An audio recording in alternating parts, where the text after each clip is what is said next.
What's going on, YouTube? It's okmall. We're back again with another build guide. This time around, we're going to be checking out our Hilda Arcane Archer build. Had a lot of fun with this one. Very unique combination between the Arcanist skills as well as the range skills. You're going to be kind of like trying out both of these. Obviously, you could just go full range if you really wanted to, but where's the fun in that?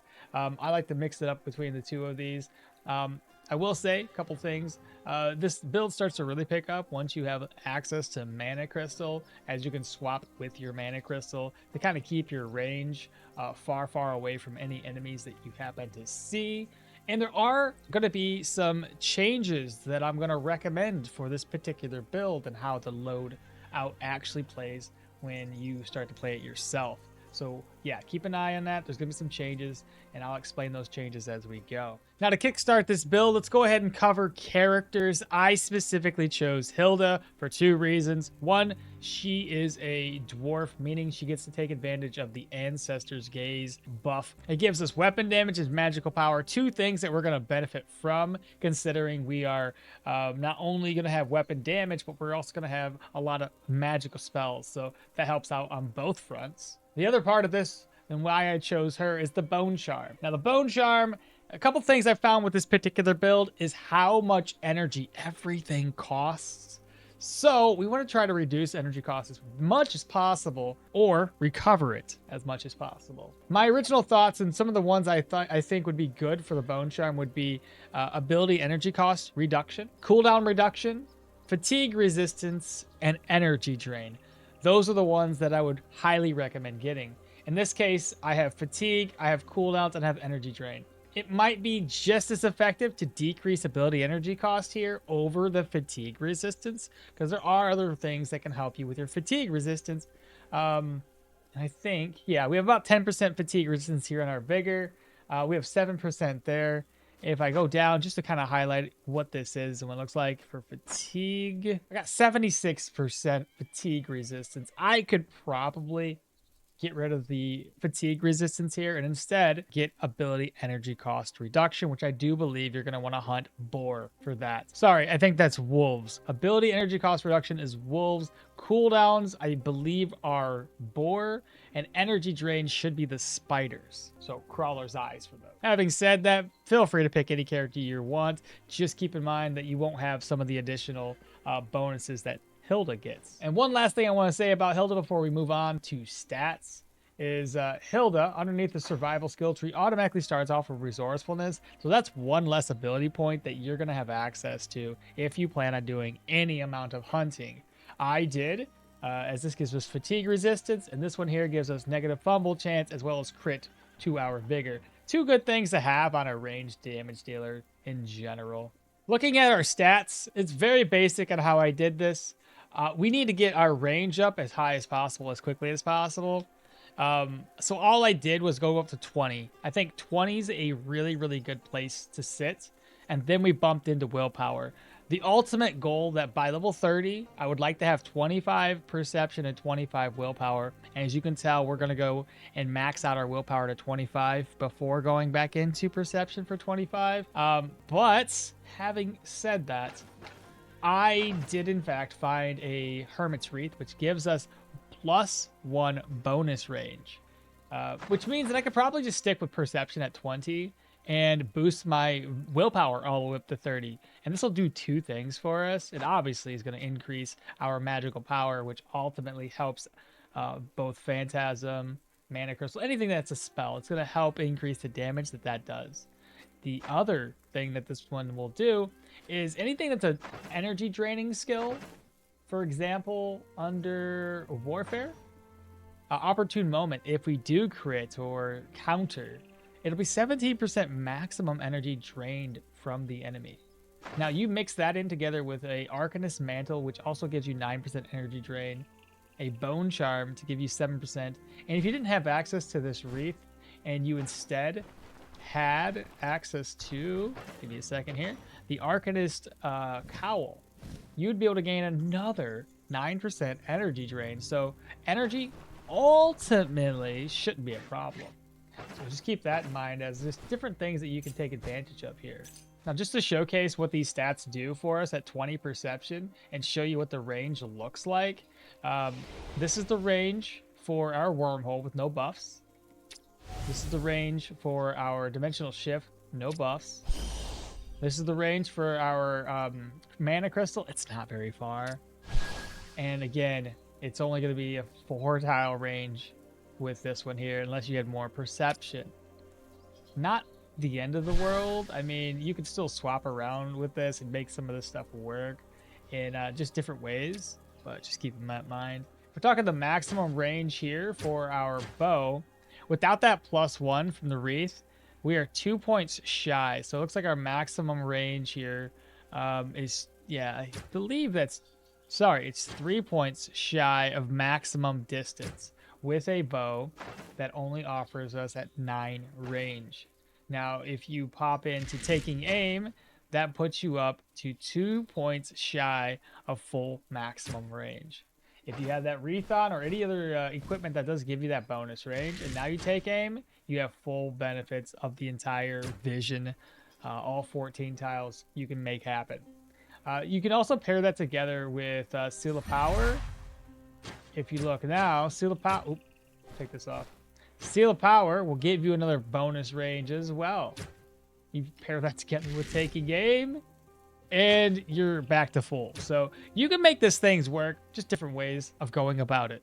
Now, a couple of things here is that we have bodkins on, and I mostly use bodkins, so weapon damage is a little lower, meaning our main hand damage from the bow is only at 24%. Armor penetration is at 50. I have an accuracy base of 60%, so I have to take aim basically all the time. Puts it up to 129 when you have full taking aim. Crit chance is 15, and crit efficiency isn't too bad with what we have here at 40%. And no fumble. Admittedly, with gear that would otherwise be considered only a mage-based gear, this is not bad. We have 0% chance to fumble with an Alderan bow. Alderan takes away 12% fumble. And I also have the Captain Waistband, which also decreases fumble by about 5%. Skill energy cost, this is where, like, it's kind of frustrating, right? And this is where I would recommend, if we're doing Hilda, to get ability energy cost reduction, take away the fatigue. I think our fatigue while wearing mage-based gear is going to be solid where it's at. I don't even have the fatigue-based banner. So where our fatigue sits, yeah, we could just swap this one out. Swap out fatigue for that ability energy cost reduction to help reduce it even further. Cooldowns are a base of 52%, and if you have a helm that also helps you decrease your cooldowns, I got a base of 44 right now. Solid, absolutely cool. Moving on down, because of the energy drain, with just the Arcanist Mantle and the Bone Charm, we have about 16%. 16% of the damage dealt is going to be replenished via energy, which is great. Energy Resto, 53% there. We have an average of 145, mainly coming from all of our mage-based equipment. We can't dodge. We have 0 protections, right? Don't get hit. Don't get hit. Like, ever. Avoid it, if possible. 75 fatigue resistance. Again, the only buff I have right now is the optimism and vigor. That's it. And this gives us about 75%, 15% pain resistance. Again, resistances, damage-wise, it's not what we're about. We're about attacking. Magical power of what we're sitting at right here is 133, 21 miracle, 35 miracle potency. And backfire chance is still quite high. So that's one of those things that we have to be mindful of as we're doing this. And then you gain 9% Arcanist power from the mantle. And if you pop this up, you'd gain up towards of 15%. So it just depends on what route you want to take with it, because you don't get any cooldown reduction with the Arcanist cowl. I would say probably something with cooldowns would be more ideal, so you can spam your skills. And just to show off what 22 willpower does for us, 4 energy from taking aim, 18 here, 22. So some of these are still fairly high. So that's where the whole energy draining comes in. Wormhole 12, 9, 16. So you can kind of see we still need to reduce the cost of this a lot because it's still really, really expensive. Next up, let's kind of briefly cover the abilities we have and kind of some of the changes I would make personally by level 23 in the game. Now, obviously, you can continue to expand upon this character. You can continue to get more ranged weapon skills, but as of right now, at the level 23, I was able to do all content in the game with the loadout that I have. So you can make some tweaks that would make this better. The one thing I would say though is even with this build, the Manticore was terrible. And I mean absolutely terrible. If you're going to fight the Manticore, bring something else. Bring fire bombs. I don't care what it is. Be very, very careful because it's going to be the most annoying fight you're ever going to experience. And heck, maybe your experience is better than mine. Mine was a terrible experience. It took me like I think an hour and a half to kill it. It was I don't ever want to do it again. Not with this build. But dungeons are fine. And in tier 5s, you could kind of do tier 5s a little bit early if you can take advantage of the mana crystal swapping feature. You're still going to be very, very careful, but that definitely does help out a lot when it comes to moving and kind of keeping away from the enemy as you blast them with arrows. So a couple of things early on in the game, I already mentioned it, we're going to be mainly range based. So the first two skills that you're going to get regardless, it's going to be taking aim and dexterity. Those are the two most beneficial. The next level up, you're going to be getting into like distracting shots just to kind of keep away from the enemies. And all of the skill points are going to be placed into perception. Now, I don't recall if we can unlock this one by level 4 with Hilda, or if it has to be to like level 5 or 6. I don't recall which, but I like getting this skill as soon as I can. So if we're talking about us being Hilda, this resourcefulness skill already unlocked. I want to get Pathfinder as soon as it's available, whether it's 4, whether it's 5, or whether it's level 6. Just depends, right?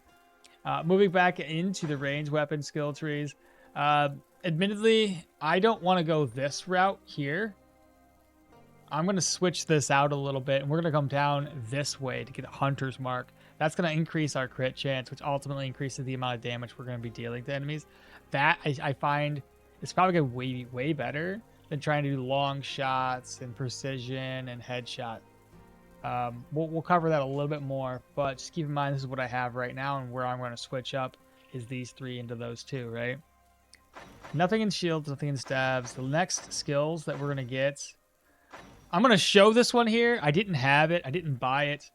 But because we're going so heavy into willpower, the opportune moment for each crit that you deal will recover 70% maximum energy. Right now I have 145 energy. 17% of max is a lot of energy recovered just from doing a crit. So you mix that in with your energy drain from your equipment, it's huge, right? I highly recommend grabbing this one up. I did not. I should have bought this, the warfare skill trees a little bit early in the game, so I had access to it, but I didn't do it. Athletics, if you need to, there's dash. There's plenty of skills out there you can kind of like take away to swap something else in if you really, really want it. I'm pretty sure there's a couple instances where I did have where I was like, I could really use dash right now, but I also brought nets and claw traps to also get away from enemies. So, you know, gauge that by your own abilities, right? Armored combat, we did nothing. Survival, we already talked about it. I got these 3 because especially with Hilda, you're going to be doing a lot of hunting. You want to guarantee that you get a trophy from butchering someone. So that's why we grabbed this up. The other part, another call out I want to make on these skills here is we need to decrease fumble if we don't have any agility, right? Pathfinder, when you have vigor, -5 fumble. Here, that's fatigue resistance. Well, I know for a fact we burn through fatigue like crazy. It's nice to have a little extra fatigue resistance. Huntmaster, another one, -5 fumble all the time, and then crit chance to vigor. Good stuff there. Underneath Magic Mastery, I didn't have this one until I leveled up 1 level after, and nobody else got to see this. I did this just recently. I went out, did some leveling up. I want to level up 1 more time. I wanted to see how Seal of Finesse would pair together with the rest of this build. And I think I'm going to recommend getting this one at some point past level 16-ish. Seal of Power is also nice to do and pair together with Body and Spirit for additional weapon damage and crit chance, as well as magical power and backfire reduction, right? Whenever we're using attack skills. So I think these ones pair very well together because the Arcanist, whenever we use arcane skills, it amplifies that Arcanist damage as well as give us -7 ability energy cost while we have that active. And then we're gonna pop into the last skill tree here, what's gonna be the Arcanist. Now, this is basically it. I don't think we need any more or any less than what you see here. This should be the perfect amount of arcane skills without going too deeply into it. A couple of call outs here. Obviously, Wormhole keeps enemies away from you. You can Wormhole them, and then you can fall back. They'll Wormhole back, and that saves you a couple of tiles of spacing. You can dimensional shift with yourself and an enemy, yourself and an archer, or yourself with a mana crystal or a phantasm. There's a lot of maneuverability you can make happen with that. The Arcane Might, again, when you pair this together, especially with like the Seal of Power, and do any sort of magical or swapping skills, this will apply you with more accuracy, less fumble, less backfire, more crit, and more miracle chance. And I can stack 3 times. So the more you're dealing damage with Arcane, the more this is going to stack, and it maxes out at 3. Now, if you do the Ether Shield, which is another one, right, you can see that the negative damage is lower here because we have so much willpower. A couple things of note with this one, it makes anybody that spits at you, whether if you think about what are those things, the rock eaters, you think about those ones that spit at you a lot, this makes them not do any damage. So you could just like pop this, swap places with them, let them burn a couple of their spits off while you're shooting them in the face, on top of increasing your arcane damage, right? So right now it's applies all shots and strikes with 3 arcane damage. If you swap, now it's gonna be 6 arcane extra damage, right? Transcendental Anchoring, I like this one. We need it obviously to get mana crystal, but this one helps decrease cooldowns as well as burning energy off of the enemies. This one here, again, it's Schism. It's just damage. It knocks enemies around, and it's needed for Mana Crystal. Mana Crystal doesn't really have very much accuracy. It's just going to be more of a placeholder to kind of, because it doesn't deal as much damage with the Arcane Archer, admittedly. But we're going to be using it as a 4D chest option, right? We as an escape option, especially. Lay it down, swap with it, and keep on shooting enemies with your bow. That's essentially what I would say is best case scenario. Astral Tides, I'm not really going to cover this. I don't really care, but it's needed for Phantasm. Phantasm's going to be the tankiest tank that we have on our skill tree. We place it, and then we go down and start shooting enemies in the face.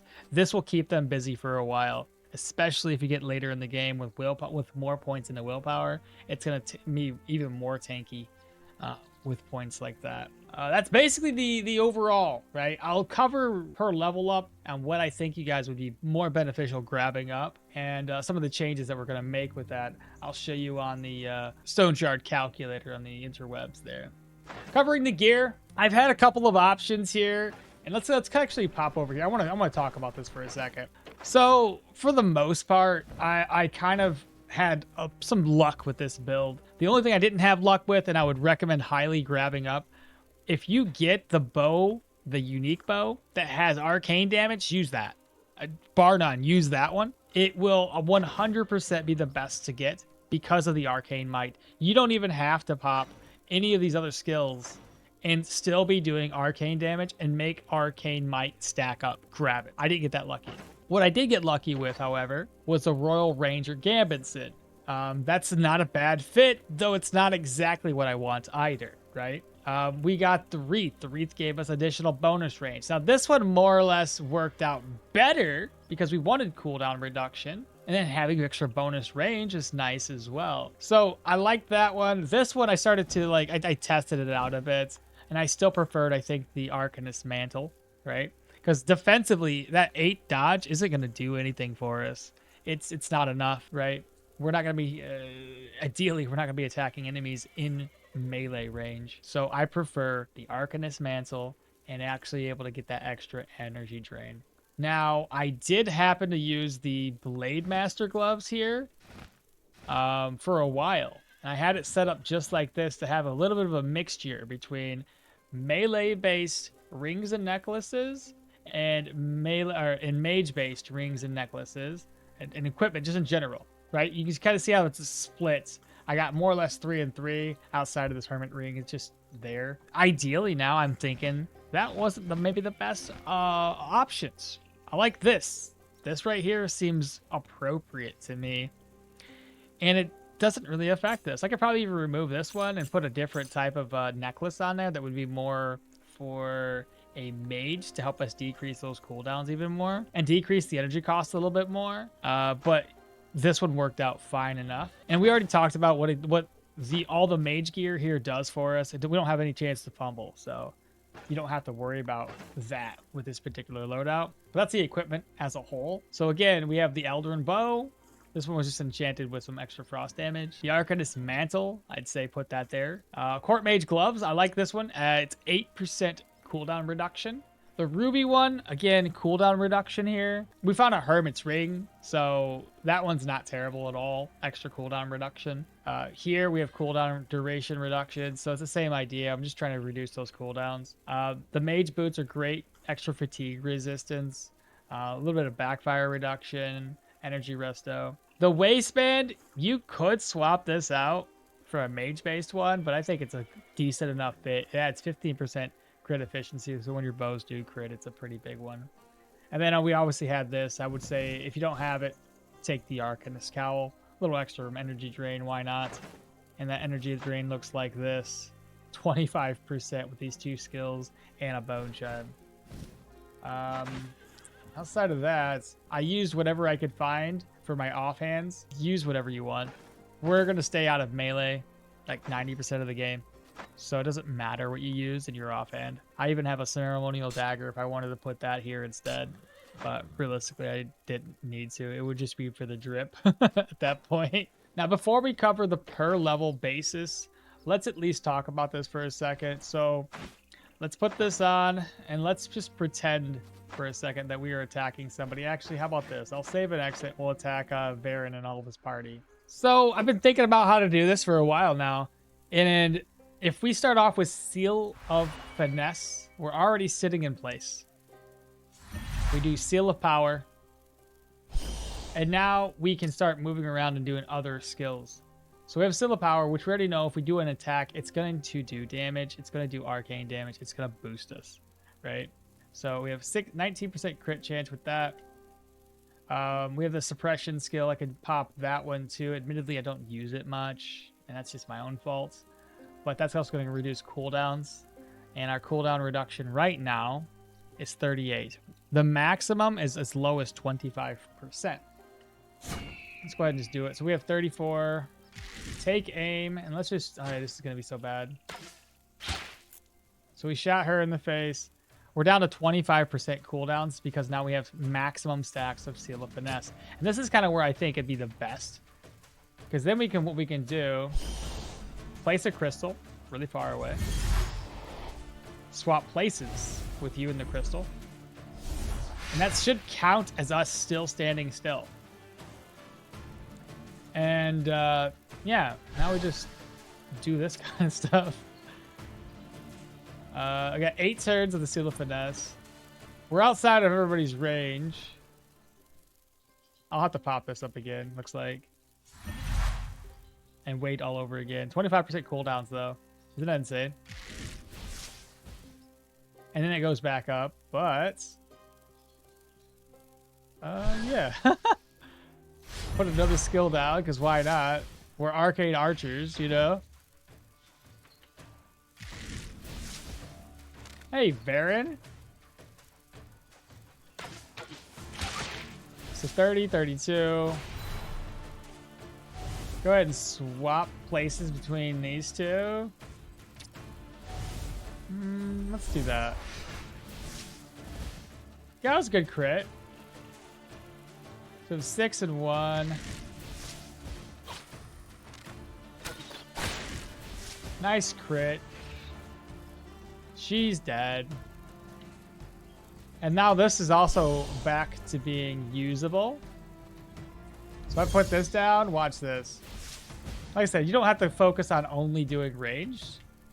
You can take this guy, swap him around. How do I want to do this? I want to swap this guy because we already know that Dimensional Shift does more arcane damage when This in like how many tiles of travel you're doing. 53, he's down. And this is also back off a cooldown. Because our cooldowns are so low, while using a combination of all of these skills. 69, crit, 41 crit. Like, again, these guys weren't heavily armored, but you can kind of start to see just different things that you can make happen.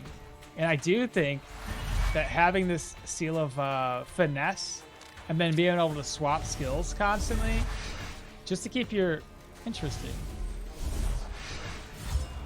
So that's something of note. It doesn't count. It doesn't count as you standing still, but it also doesn't take any stacks away.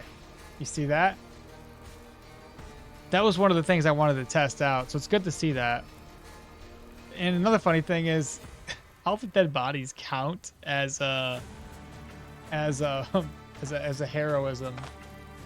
That's hilarious.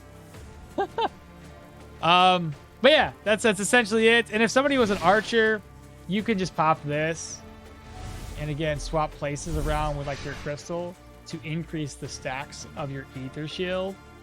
So if I have these stacks of ether shield right now, and if I was to take aim at a horse, I know it's terrible. Look at, I did 24 arcane damage because I've stacked up so much damage between this for 4. That one is up to 8 extra arcane damage. You get the idea. So pretty cool stuff there. Now we'll go ahead and cover the per level basis of what I would recommend getting when it comes to your Arcanist. All right, y'all, here's what we have, and I'm going to tell you this right now. It's not exact, but it gives us a general idea of where to put our stuff. Because keep in mind, this here isn't a part of a level up. This is already a part of Hilda's skill set. So level 6, just ignore this one, but continue on down through. So level 1, pretty straightforward. We want taking aim and we want dexterity. We need extra accuracy, and then when enemies do get close, we swap for free, and then we go into melee. At level 2, we're going to be grabbing up distracting shots. It's going to give us a little extra distance to keep on shooting people in the face. Level 3, there's not anything else really to do, so constant practice. Now, I put this for level 4 for Pathfinder, and I don't think we can unlock Pathfinder by level 4 with Hilda. I think it has to be level 5 or 6. Regardless, let's just assume it's going to be level 5 or 6. If it is, just keep on holding your skill point, right? Who cares? But level 5 or 6, boom, you get Pathfinder. Level 7-ish, 6 or 7, whenever this one unlocks, grab that up. Now, the other stuff that I would recommend doing, Startling Volley, Suppression. Now, I put this at level 19 and level 20. We might be able to get this a little bit earlier. I think this one will unlock by level 16. Not entirely sure. But then again, we have the Seal of Finesse, right? We have the Seal of Power. There's so many other routes to take. This is where I get a little convoluted on where to put my stuff. I put this at level 5 for Wormhole, so you have at least a little bit of freedom when you mix that in with the Distracting Shot to keep enemies at bay. I put Dimensional Shift at 10. And Arcane Might, since we don't have very much extra arcane damage that we deal to enemies, it's so much harder to do and keep Arcane Might passive active. So I put it a little bit higher on the threshold. And I want to instead focus on getting Mana Crystal as quick as possible. For my calculations, when you pump in 20 points into the Perception route, this should unlock by level 13. I think. If it doesn't unlock by level 13, whoops, my bad. But I'm pretty sure between Perception and Willpower, that's the 2 modifiers that will increase, that will allow you to unlock it earlier. So you can kind of see I'm trying to get down to this arcane or this Mana Crystal as quickly as possible. And then after that, I was like, well, around level 15, we're going to be attacking or getting attacked by more ranged damage dealers. So I was like, okay, Ether Shield, I guess. When it comes to level 21 and 22, this one here, Phantom, only unlocks at level 22 with how we do our build. So level 21 and 22, we want to be ready for these. So that way, by the time we hit level 22, we can get these 2 skills unlocked. Seal of Power, Body and Spirit, and Seal of Finesse. These tend to be on the higher end of our build from the looks of it, just because, hey, we need damage here, right? We need to have these because we're going to be hunting. So we need to have these survival skills earlier. I put this one at a higher end too, but keep in mind, we have an extra skill. So you could potentially get Opportune Moment much earlier than what I put here at 23. I just put it just to let you know that there is this skill available if you're having energy problems. Grab this up sometime down the road, probably sometime after level 10. You can fit this into your build somewhere. But that's kind of what I put together. Again, use this as a template, but not as like, this is the only way to do it. Never look at these builds and say, well, shoot, I have to do it this way. Look at it, study it, and then figure out the best method for you. Because like I said, there's plenty of ways to change this up to make it work better for the individual. Everybody's playstyle is going to be slightly different. Everybody's experiences are going to be slightly different. Never, ever with this game, lock yourself into a singular build ever. But I do hope that you guys enjoy, as always. Like, I do appreciate y'all stopping in. I appreciate immensely you guys watching the videos, liking and sharing and commenting and everything. So I do want to hear you guys' thoughts down below. Let me know what you think of the build. I had fun with it outside of the Manticore fight. Very unique way to play a ranged build, essentially. And it's fun because we get to play as a ranged. We get to look the part of a mage, but with a bow. You know what I mean? So it's a unique way to play. But as always, leave that comment down below. Like, comment, subscribe, hit the bell to get notified for any future video content. I'll catch you all next time. Bye.